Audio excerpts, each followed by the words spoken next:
ಇಡೀ ಈ ಪ್ರಹಸನವನ್ನು ನೋಡಿದಾಗ ಇದು ನಾಲ್ಕನೇ ಮೀಟಿಂಗಲ್ಲಿ ಎಲ್ಲ ಕಾಂಪ್ರಮೈಸ್ ಆಗೋಯ್ತು. ಲಿಟ್ರಲಿ ರಾಂಕಾ ಮತ್ತು ಯಾರೋ ಸೌರಭ್ ದಾಸ್ ಮತ್ತು ಅಶುತೋಷ್ ರಾಂಕಾ ಇಬ್ಬರು ಮಾತಾಡ್ತಿದ್ದಾರಲ್ಲ, ಅವರು ವಿದ್ಯಾರ್ಥಿ ಚಳವಳಿಯ ನಾಯಕರ ಥರ ಮಾತಾಡ್ತಾ ಇಲ್ಲ. ಅವರ ಹೋರಾಟದ ಹಿಂದೆ ಯಾವುದೋ ಒಂದು ಸೈದ್ಧಾಂತಿಕ ಏನೋ ಏನೋ ಏನೋ ಗಟ್ಟಿಯಾದ ಒಂದು ನಿಲುವಿದೆಯೋ, ಇನ್ನೊಂದು ಬ್ಯಾಕ್ಗ್ರೌಂಡ್ ಇದೆ ಅಂತ ಅನ್ನಿಸ್ತಾ ಇಲ್ಲ. ಲಿಟ್ರಲಿ ಅವರು ಕೇಂದ್ರ ಸರ್ಕಾರದ ವಕ್ತಾರರ ಥರ ಮಾತಾಡೋದು. ಲಿಟ್ರಲಿ ಕೇಂದ್ರ ಸರ್ಕಾರದ ವಕ್ತಾರರ ಥರ. ಇನ್ನು ನಾವೀಗ FIRಗಳೆಲ್ಲ ಕ್ಯಾನ್ಸಲ್ ಮಾಡ್ತಾರೆ. ಆಮೇಲೆ ನಾವೇನು ಸಜೆಸ್ಟ್ ಮಾಡಿದ್ದೀವೋ ಆನ್ಲೈನಲ್ಲಿ ನಮ್ಮ ಕಂಪ್ಯೂಟರೈಸ್ಡ್ ಟೆಸ್ಟ್ ಏನು ಬೇಕು ಅದನ್ನು ಮಾಡ್ತಾರೆ. ಆಮೇಲೆ ಪರಿಹಾರ ಕೊಡಬೇಕು ಅಂತ ಹೇಳಿದ್ದೀವಿ, ಕೊಡೋಕೆ ಅವ್ರು ರೆಡಿ ಇದ್ದಾರೆ. ಹಾಗಾಗಿ ನಾವು ವಾಪಸ್ ತಗೋತಾ ಇದ್ವಿ. ಒಂದು ಮಾತು ಸರ್ಕಾರ ನಮ್ಮ ವಿರೋಧಿ ನಿಲುವು ತಗೊಂಡಿತ್ತು, ನಮ್ಮ ಮೇಲೆ ಬರ್ಬರವಾದ ಲಾಠಿ ಚಾರ್ಜ್ ನಡೆಸಿ ಹಲ್ಲೆ ನಡೆಸಿತ್ತು. ಕೇಂದ್ರ ಸರ್ಕಾರದ ಪಾಲಿಸಿಗಳಿಂದ ವಿದ್ಯಾರ್ಥಿ ಸಮುದಾಯಕ್ಕೆ ನಷ್ಟ ಆಗಿದೆ, ಭಾಳ ದೊಡ್ಡ ನೋವಾಗಿದೆ. ಆಮೇಲೆ ಉದ್ಯೋಗ ಮಾಫಿಯಾ ನಡೀತಾ ಇದೆ, ದುಡ್ಡಿರೋರು ಕೆಲಸಗಳು ತಗೋತಾ ಇದ್ದಾರೆ, ಪ್ರಭಾವಿಗಳು ಕೆಲಸ ತಗೋತಾ ಇದ್ದಾರೆ, ಬಡವರಿಗೆ ಕೆಲಸ ಸಿಗ್ತಾ ಇಲ್ಲ. ಈ ಚಳವಳಿಯ ರೀಸನ್ಗಳಿತ್ತಲ್ಲ, ಇದು ಯಾವುದು ಅವ್ರ ಮನಸ್ಸಲ್ಲಿ ಇದ್ದಂತೆ ಕಾಣ್ತಾ ಇಲ್ಲ. ಇದು ಬರ್ಕೊಟ್ಟಂಗಿದೆ. ಅವ್ರು ಬರ್ಕೊಟ್ಟಂತೆ ಇದನ್ನು ಓದಿರೋ ಥರ ಇದೆ. ಎರಡನೇದು CJP ಅಂತ ಪಾರ್ಟಿನೇ ಅನೌನ್ಸ್ ಮಾಡಿಬಿಟ್ರಿ ಇವರು. ಈಗ ಇದರ ಫ್ಯೂಚರ್ ಏನು ಆಯ್ತು, ಇವತ್ತು ಎಲ್ಲ ವಾಪಸ್ ಎಲ್ಲ ಮನೆಗೆ ಹೋಗಿ ಅಂತ ಅನೌನ್ಸ್ ಮಾಡಿಬಿಟ್ರಿ ಇವರು, ಲೀಡರ್ಗಳು ಅನೌನ್ಸ್ ಮಾಡಿದ್ರು. CJPಯ ಭವಿಷ್ಯ ಏನು? CJP ಅನ್ನೋ ಪಕ್ಷ ಏನು ಉಳ್ಕೊಳ್ತದ? ಅಥವಾ ಎಲ್ಲ ಕಡೆ ಎಲೆಕ್ಷನ್ ನಿಂತ್ಕೊಳ್ತದ? ಅಥವಾ ವಿದ್ಯಾರ್ಥಿ ಈ ಥರ ನೀವು ಕೇಂದ್ರ ಸರ್ಕಾರ ಯಾವುದೇ ಸರ್ಕಾರ ಇರಲಿ 4 ದಿನ ಕೂತು ಈ ಸರ್ಕಾರ ನಿಮ್ಗೆ ಹೆಂಗೆ ಕೇಳ್ತೋ ಹಾಗೆ ಬೇರೆ ಸರ್ಕಾರಗಳು ಕೇಳ್ತಾವ? ಅಥವಾ ಇನ್ನು ಮುಂದೆ ಈಗ ನೀಟ್ ಏನೋ ಅಧ್ವಾನ ಏನು ನಡೀತು, ಎಕ್ಸಾಮಿನೇಷನ್ ಪೇಪರ್ಗಳು ಲೀಕ್ ಹೆಂಗಾಯಿತು, ಉತ್ತರ ಪತ್ರಿಕೆಗಳ ಮಾರಾಟ ಏನಾಯಿತು, ಏನೋ ಹುದ್ದೆಗಳ ಮಾರಾಟ ಏನು ನಡೀತಾ ಇದೆ, ಲಂಚಗಳು ಈ ಥರ ಇದು ನಿಂತೋಗುತ್ತೆ ಅಂತ ಅಂದ್ಕೊಂಬಿಟ್ರೆ ಇವ್ರು ಸ್ಟೂಡೆಂಟ್ ಲೀಡರ್ಗಳು. ನನಗನ್ನಿಸ್ತಾ ಇದೆ ಇವರಿಗೆ ಯಾವುದೇ ಒಂದು ಸೈದ್ಧಾಂತಿಕ ಬ್ಯಾಕ್ಗ್ರೌಂಡ್ ಇಲ್ಲ. ಅಲ್ಲಿ SFIನವ್ರು ಇದ್ದಿದ್ರೆ ಬಹುಶಃ ಈ ಲೆವೆಲಲ್ಲಿ ಅವರು ಈಲ್ಡ್ ಆಗ್ತಿರಲಿಲ್ಲ. NSUನವರು ಇದ್ದರೆ ಈಲ್ಡ್ ಆಗ್ತವೆ, ಬಿಕಾಸ್ ಅವ್ರು ಪೊಲಿಟಿಕಲ್ ಅಫಿಲಿಯೇಷನ್ ಇರೋರು.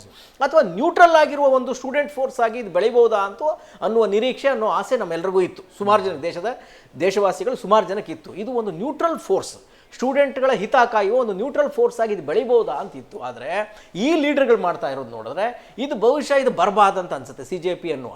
ಅಥವಾ ಇನ್ನೂ ಒಂದು ಆಪ್ಷನ್ ಇರ್ಬೋದು, ಕೇಂದ್ರ ಸರ್ಕಾರ ಇವರ ಹೇಳಿದ್ದನ್ನೆಲ್ಲ ಕುಣಿತಾ ಇರೋದು ನೋಡಿದ್ರೆ ಬಹುಶಃ ಅವರೇ ಒಂದು ಪ್ರಣಾಳಿಕೆಯನ್ನು ರೆಡಿ ಮಾಡಿಕೊಟ್ಟು ಇವ್ರಿಗೆ ಏನೋ ಎಲೆಕ್ಷನ್ ನಿಲ್ಲಕ್ಕೆ ಭೂಮಿಕೆಯನ್ನು ಅವರೇ ರೆಡಿ ಮಾಡಿಕೊಟ್ಟು ಎಲೆಕ್ಷನ್ ನಿಂತ್ಕೊಳ್ಳಿ ನೀವೆಲ್ಲ ಕಡೆ ಅಂತ ಹೇಳಿ ಯುವಜನರ ಓಟ್ಗಳು ಗೊತ್ತಲ್ವಾ, ಅದು ಹಿಂದ್ಲಿಂದ BJPಗೆ ಹಾಕ್ತಾ ಬರ್ತಾ ಇದ್ದಾರೆ ಅವರು. ಕರೆಕ್ಟ್. ಆ ಮತಗಳ ಕಳ್ಳತನಕ್ಕೆ ಅಥವಾ ಮತಗಳನ್ನು ಮತ್ತೆ ಕ್ಯಾಚ್ ಹಾಕೋದಕ್ಕೆ ಏನಾದ್ರೆ ಕೇಂದ್ರ ಸರ್ಕಾರ ಮಾಡಿರೋ ಸ್ಟ್ರಾಟಜಿಗೆ ಈ ಯುವ ಲೀಡರ್ಗಳು ಬಿದ್ದೋದ್ರ? ಯಾವುದೇ ಗುರಿ ಉದ್ದೇಶಗಳು ಇದ್ದಂತೆ ಕಾಣ್ತಾ ಇಲ್ಲ. ಒಂದು CJP ಅನ್ನುವ ಯಾಕೆ ದೇಶವ್ಯಾಪಿ ಜನಗಳು ಇವ್ರಿಗೆ ಸಪೋರ್ಟ್ ಮಾಡ್ತಾ ಇದ್ರು ಅಂತ ಹೇಳಿದ್ರೆ ಇದೊಂದು ನ್ಯೂಟ್ರಲ್ ಫೋರ್ಸ್ ಅಂತ. NSUI ಮಾಡಿದರೆ ಇಷ್ಟು ಬೆಲೆ ಸಿಗ್ತಿರ್ಲಿಲ್ಲ ಅವ್ರಿಗೆ, ಬರೀ SFIನವ್ರು ಮಾಡಿದ್ರೆ ಸಿಗ್ತಾ ಇರಲಿಲ್ಲ, ASFನವ್ರು ಮಾಡಿದ್ರೆ ಸಿಗ್ತಾ ಇರಲಿಲ್ಲ. ಇನ್ನು ನಮ್ಮ JMMನದು ಸ್ಟೂಡೆಂಟ್ ವಿಂಗ್ ಇದೆ, BSP ಸ್ಟೂಡೆಂಟ್ ವಿಂಗ್ ಇದೆ, ಎಲ್ಲ ಸ್ಟೂಡೆಂಟ್ ವಿಂಗ್ಗಳಿದೆ. ಇವ್ರು ಮಾಡಿದ್ರೆ ಈ ಮಟ್ಟಿನ ಬೆಂಬಲ ಸಿಗ್ತಾ ಇರಲಿಲ್ಲ ಅವ್ರಿಗೆ. ಮಾಧ್ಯಮದಲ್ಲಿ ಕೂಡ ಇವರು ಮಾಧ್ಯಮದವ್ರನ್ನ ಬಾಯಿಗೆ ಬಂದಂಗೆಲ್ಲ ಬೈತಾ ಇದ್ದಾರೆ, ಎಲ್ಲ ಮಾಡ್ತಾ ಇದ್ದಾರಲ್ಲ, ಇವ್ರಿಗೂ ಆ ಮಟ್ಟಿನ ಏನೋ ಪ್ರೋತ್ಸಾಹ ಸಿಗ್ತಾ ಇರಲಿಲ್ಲ. ಆಮೇಲೆ ಇಡೀ BJPನವರು ಯಾರೋ ದೀಪ್ಗೆ ಬೇರೆ ದೇಶದಲ್ಲಿದ್ದಾಗ ಬಾ ನೀನು ಮಾಡ್ತೀವಿ ನೋಡ್ತೀವಿ ಏನು ಮಾಡ್ತೀಯ ನೀನು ಬಂದಿಳಿ ಅಂತ ಹಲ್ಲೆಗಳೆಲ್ಲ ನಡೆದೋಯ್ತು ಅವನ ಮೇಲೆ. ಈಗ ಯಾರೂ ಏನೂ ಮಾಡ್ತಾ ಇಲ್ಲ. ಇದನ್ನು ನೋಡಿದ್ರೆ ಕೇಂದ್ರ ಸರ್ಕಾರ ನೀಟಾಗಿ ಇದನ್ನು ಹೈಜಾಕ್ ಮಾಡ್ತು, BJP ಪಕ್ಷ ಇವ್ರನ್ನ ಹೈಜಾಕ್ ಮಾಡ್ತು. ನಿಜವಾದ ಒಂದು ಆಶಯ ಇತ್ತಲ್ಲ, ಒಂದು ಸ್ಟೂಡೆಂಟ್ ಫೋರ್ಸ್ ಒಂದು ಸೃಷ್ಟಿಯಾಗಿದೆ, ಇಡೀ ವಿದ್ಯಾರ್ಥಿ ಸಮುದಾಯದ ಪರವಾಗಿ ಅವ್ರು ಮಾತಾಡ್ತಾರೆ ಅನ್ನೋ ಒಂದು ಕನಸಿತ್ತಲ್ಲ, ಆ ಕನಸಿಗೆ ಇವತ್ತು ಕೊಳ್ಳಿ ಬಿದ್ದಂಗೆ ಆಗಿದೆ. ಎರಡನೇದು 3 ರೀತಿಯ ಸ್ಟೂಡೆಂಟ್ಸ್ಗಳು ಕಾಣ್ತಾರೆ ಸರ್ ಅಲ್ಲಿ. ನನಗನ್ಸೋದು 3 ರೀತಿಯ ಸ್ಟೂಡೆಂಟ್ಸ್ಗಳು ಆ ಪ್ರೊಟೆಸ್ಟ್ನಲ್ಲಿದ್ದರು. ಒಂದು ಕೇಜ್ರಿವಾಲ್ ಸೆಲ್ಫಿ ವಿಡಿಯೋ ಮಾಡಿದ್ರಲ್ಲ, ಅವನು ಹಳ್ಳಿಯಿಂದ ಬಂದು ಯಾವುದೋ ರಾಜ್ಯದಿಂದ ಬಂದು UPಯಿಂದ ಬಂದು ಕಡಲೆ ಬೀಜ ತಂದು ಊಟಕ್ಕೆ ಅವನು ಕಾಸಿಲ್ಲ, ಊಟಕ್ಕೆ ದುಡ್ಡಿಲ್ಲ ಅಂತ ಕಡಲೆ ಬೀಜ ಮತ್ತು ಬೆಲ್ಲ ತಗೊಂಬಂದು ಉಪ್ಪಿನಕಾಯಿ ತಗೊಂಬಂದು ಅದನ್ನು ತಿಂತಾ ಇದ್ದ.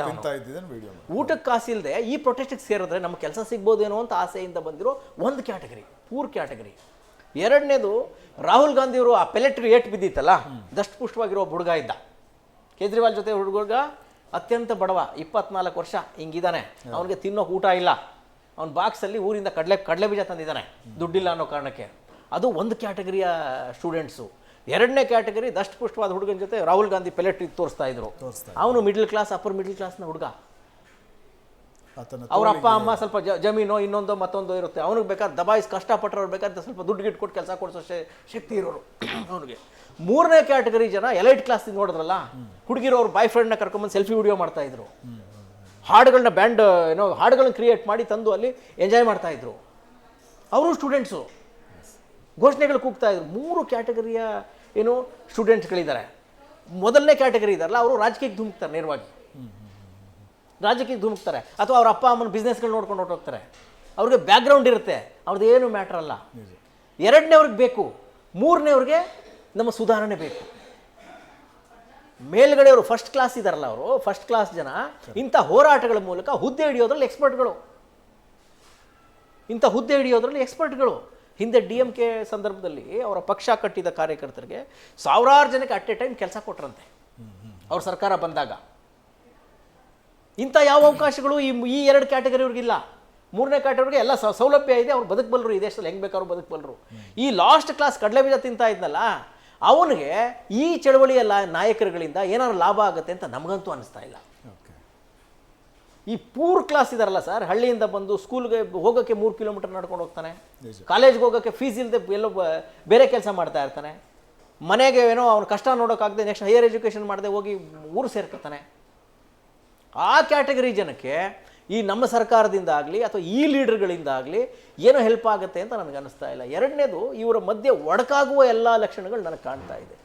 ಆ 6 ಜನ ಏನೋ ಲೀಡರ್ಗಳಿದ್ದಾರೆ ಸರ್, ಅದರಲ್ಲಿ 6-7 ಜನ ಮೇಯ್ನ್ ಇದ್ದಾರೆ, ಒಂದು 3-4 ಜನ ಬ್ರಾಹ್ಮಿಣ್ಸ್ ಇದ್ದಾರೆ, ಒಂದಷ್ಟು ಜನ ಕ್ಷತ್ರಿಯರಿದ್ದಾರೆ, ದೀಪ್ಗೆ ದಲಿತ ಸಮುದಾಯದವನು, ಇನ್ನೊಬ್ಬ ಯಾರೋ ಮುಸಲ್ಮಾನರಿದ್ದಾರೆ. ಬಹುಶಃ ಇದು ಏನೋ ಪಕ್ಷವಾಗಿ ಮುಂದುವರಿಯೋಕೆ ಒಗ್ಗಟ್ಟಿಲ್ಲ ಮುಂದಿನ ದಿನಗಳಲ್ಲಿ ಈಗಾಗಲೇ ಒಗ್ಗಟ್ಟದು ಒಡೆಯೋ ಥರ ಕಾಣ್ತಾ ಇದೆ. ಆಮೇಲೆ ಜಾತಿಯ ಹೊರತಾಗಿ, ಧರ್ಮದ ಹೊರತಾಗಿ ಅಥವಾ ಸ್ಟೇಟಸ್ನ ಹೊರತಾಗಿ ಒಂದಾಗುವ ಸಾಮರ್ಥ್ಯ ಅಥವಾ ಆ ಮೆಚುರಿಟಿ ಈ ಜನರಲ್ಲಿ ಇದೆ ಅಂತ ನನಗೆ ಅನಿಸ್ತಾ ಇಲ್ಲ. 2ನೇದು, ಇವ್ರನ್ನ ಈಗ ಸುಪ್ರೀಂ ಕೋರ್ಟ್ ಅಡ್ವೊಕೇಟ್ಗಳೆಲ್ಲ ಬಂದು ಇವ್ರ ಪರವಾಗಿ ನಿಂತರು, ಇವ್ರನ್ನ ಲೀಡ್ ಮಾಡುವ ಯಾವ ಬ್ರೈನೂ ಇಲ್ಲ ಅಲ್ಲಿ.